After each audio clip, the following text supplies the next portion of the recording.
how's everybody doing?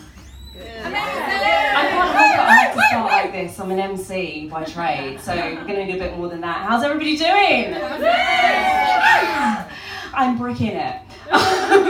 So I'm used to introducing other speakers. I don't do a lot of speaking engagements myself anymore, so this is going to be interesting. Today I'm going to talk about courage. Because when I'm given the topic, I thought, well, what would I say that's inspiring? If I had 10 minutes to talk about something, what would I say that's really inspiring? And my life is, in some respects, really uneventful. I don't have one of those rags to riches stories, so that was out the window. It was like, my family wasn't poor. I was quite privileged, really, growing up, so I couldn't really use that. I got reasonable grades at university. I got to really good schools, so I couldn't really use any of that kind of normal stuff where it's like, look at me, it was rubbish and now it's great. I don't have that story to tell you. My life is pretty mediocre. But I have been one of those people who's had a really big dream. So who here has had like a really big dream where you're just like, I've got like an ache somewhere, like just like a real ache where I know I'm meant for something really big? And for me, that kind of happened when I was pretty young. I remember I used to love the game Monopoly. I thought it was amazing.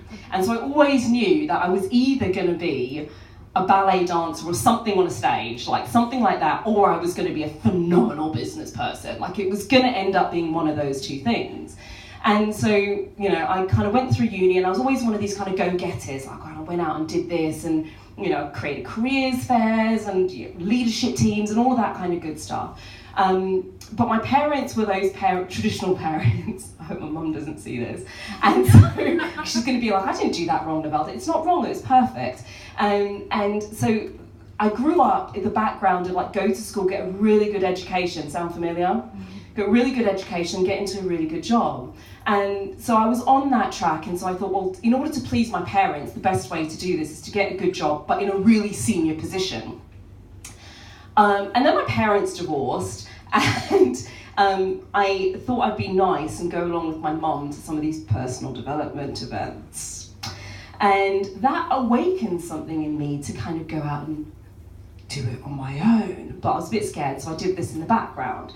So, I kind of thought I'll start my first business up and away we go. So at this point, I'm now enthusiastically clueless, I call it. And that's the point where you've got all the enthusiasm in the world, like guns blazing, I can do this, but not a frigging clue what you're doing. Sound familiar? First business.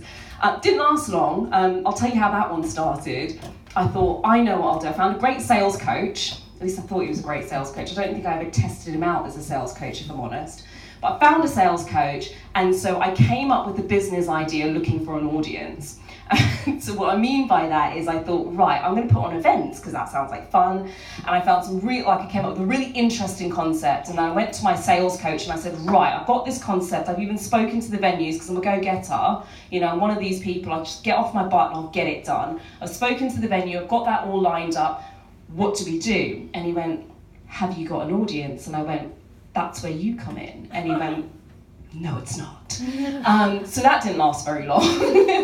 I then went through cycle of, I was searching really. It was a lot of searching for the right mentor, searching for, what's my purpose? What is my purpose? What am I here for? Everybody else had a bloody purpose. I didn't know what mine was. I just wanted to make money. Not be in a job. I genuinely didn't know. So I'm just telling you the truth. I didn't know what my purpose was. Like, what is this big purpose I'm supposed to have? People have these large visions. I'm changing the world. I want to go off and make this. I don't know what I wanted to do. I just wanted to be a decent business person and have my own thing. It sounded like a good idea. And so I kind of fumbled along, one failed business idea after another. It's not looking great, is it? I'm supposed to be inspiring you. I'm not doing a great job. But it was one kind of failed business opportunity after another. And I gave them a good whack, right? I really did. I mean, I had websites, good ones too. I paid good money for them. I did videos. I did all that stuff they tell you to do with the events. You kind of do the free tickets and you sell them stuff and then you sell them some more stuff. I was doing all of it. I was at every event going, whether it was property, I did a bit of that, because you need multiple streams of income. So foot in the property ladder, foot in the events ladder, bit of speaking, basically every little bit of it. And then I'd wrap it up in a banner and I'd kind of weekly sell it to people. And Mike's in the room, he can contest to the fact that I was weekly selling, because he still don't know what I was doing at the time I went to him for sales coaching. He was like, I just spoke to him, he went, Lovelda, I don't know what you were selling. I goes, good, because neither did I. So I was, you know, cluelessly enthusiastic, but I was doing all of the right things. I'll be honest, I learned a lot along the way. I learned a bit about what I enjoy doing and what I didn't enjoy doing, where I was pushing and where I wasn't pushing. And then, frankly, life got in the way, as it happens to do, didn't it? I was in a job I didn't really love, and then I met a man. He convinced me it'd be a good idea to get married, and then I went off on a different trail, deciding it would be a good idea to plan the princess wedding of the year. We'd go to Italy, we'll get a castle, like we had it all, right? But I couldn't do that in 3 events a week, or it was like 3 events a month or something like that, and it just got too much. So I thought, I know what, I'll put a pin in this and I'll come back to it later. So I did. I went off and I, you know, focused on getting married. The wedding was beautiful. I can show you the pics later if you're interested. So I did a good job there, pat on the back for me. So that was great. And then I came back from before I went on the wedding, my job literally got to the point I could do it no longer. Like, it was like, I cannot do this no more. So I quit, as you do before a wedding and a honeymoon, because they don't cost no money. So I quit that job, went off, had the time of my life, got back, panicked, found another job. By this point, it's been a good year since I've been involved in any of this business stuff. How on earth am I supposed to jump back into that? Because life's been in the way, I've been off the radar, my list is cold. Apparently a cold list, never a good idea. Still don't know what my purpose is. And I know, as much as I love being a wife, it wasn't to just be a wife. I was never designed to just do that sort of thing. So I'm now back in a job and still have this burning desire, knowing I need to be doing something different, like life should be different. And not just that life should be different, but that I'm meant for something bigger, right? It's like I'm back in this job, but I know it's not the thing I should be doing. I know I'm meant for something bigger than this. But frankly, if you look at, like, you know, back to the left side of the brain, just quit a job, just spent a shit ton of money, pardon the French, spent a lot of money on a wedding and a honeymoon, so bank account not looking quite so good, cold list, not a clue what to do, and anybody you'd worked with up until that point pretty much vanished. So for all intensive purposes, I was back at ground zero. Not a great time to start going back down this business trail. It's kind of easier to go get employed and tell people that it's just a side gig that I do, so that's what I did. Got back into a job, and it wasn't long before that yearning kind of came up again. I'm going to come back to that point. I'll fast forward to where I am today. That was the beginning, that was a year ago, almost a year ago to the day actually, just over a year ago. So I'm going to fast forward to where I am today. I have I'm only going to talk about the last 2 and a bit months. Put on a female speakers conference for about 100 odd women. We did our own magazine, I've got examples of it. Full-blown magazine, full-blown award ceremony. Then a week later, I flew out to Lithuania and introduced Monica Lewinsky on stage in front of an audience of about 5,000 odd people. I'm quitting that day job I started because I thought it was a good idea. I've just launched a high-end mastermind, which is making a nice little tidy sum of money, if I'm not mistaken.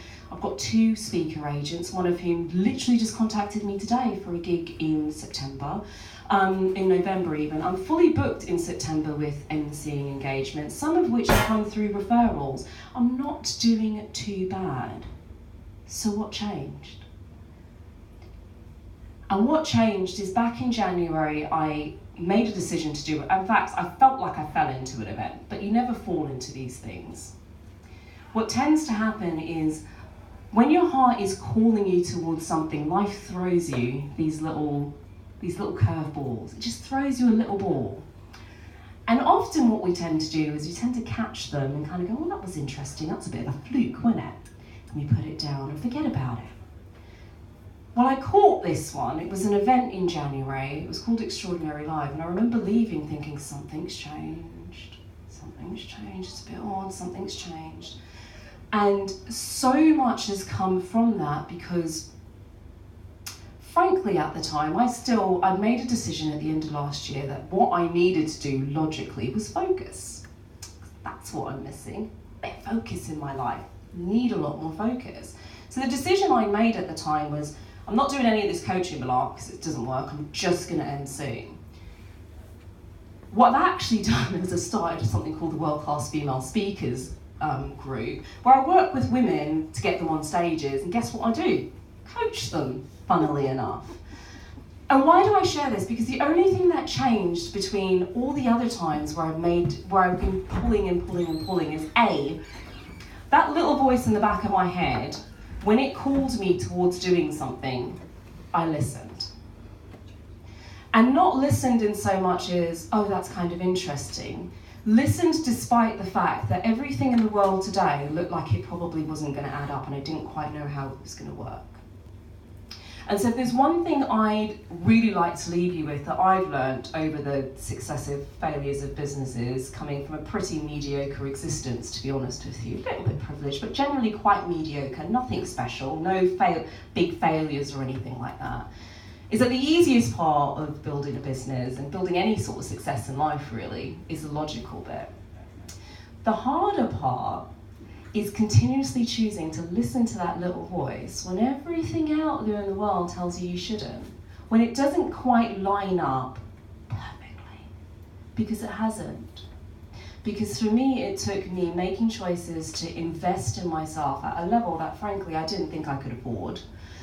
It took me choosing to have conversations that were really uncomfortable. I mean, I sacked a lot of clients this year, to be honest, and some of them are very, very dear friends of mine, but they no longer resonated. It took me listening to that little voice of intuition that said, go left, go right, say yes, not now. And the truth is we've all got it within us. But the problem we have in modern society is we're looking for it to all land up perfectly, but we want extraordinary. And extraordinary doesn't come in a beautiful package with a beautiful bow. You get it because you choose to take a couple of leaps of faith where you don't quite know how it's going to land, but everything in here, like everything in here, tells you it's absolutely perfect right now. Thank you.